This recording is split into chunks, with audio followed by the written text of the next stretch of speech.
So what we're working on today is on the old 1066 Hydro, and we've had an issue with the steering on this old tractor, and I know it looks well greased and a little overdone now, but it's definitely had some times where it didn't get so much love. So the issue's been right there where that steering cylinder is actually catching and is warring a groove in the top of that axle. You can just barely see there. So the steering cylinder is supposed to be nice and tight. Now, let me actually grab the pinch bar to show you. But you can literally lift the whole assembly about 1.5 inches as the whole, they call it a wishbone, but there's a yoke that basically comes around the steering cylinder, slides on a main bushing there in the front axle portion. And that is pretty well worn down to the point where definitely some shim work, and depending on how much slop's in there, probably have to get this taken off and get to the machine shop. But big thing is with finances is getting it fixed up decent, and it doesn't have to be perfect. So the steering hydraulic cylinder has a little slop in where the trunnions sit, and you can sit there, see there that it sits there and wobbles around.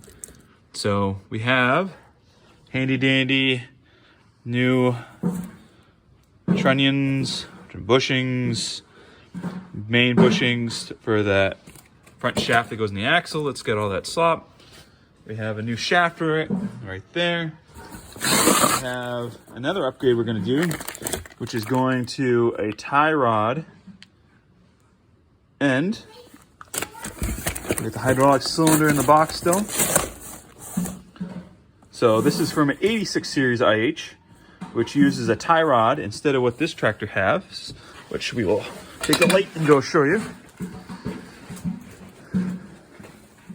As this currently has what they call a pin and block style, and trying to grab it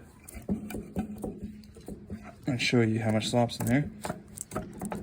It's got close to a 1/4 inch of play up and down, side to side.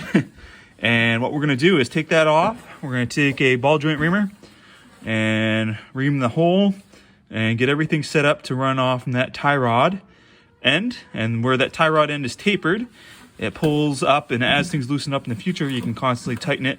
And as with any ball joint, it takes up the slop. So we should be able to get rid of play at this point. We're going to try to get rid of play on the main shaft for the wishbone, and we're going to try to get rid of the play at the trunnions with the new cylinder and the new trunnion kit. So hopefully we can get the old girl to go down the road without looking like somebody's drunk while driving. And the biggest thing and the biggest issue is when going down the road is the fact that occasionally that cylinder would catch, and if you're making a corner or something, all of a sudden you can't turn. So the last thing we need to do, since some of our hay fields are away from the farm, is be going down the road and not being able to turn, let alone not being able to turn when you're trying to bale hay with the old girl. So that's going to be the next project. So while we're at it, I'm going to see how much plays in the main shaft going to that axle and get her jacked up. So let me see if I can get the phone set up to record while we're just looking at things and getting things taken apart here.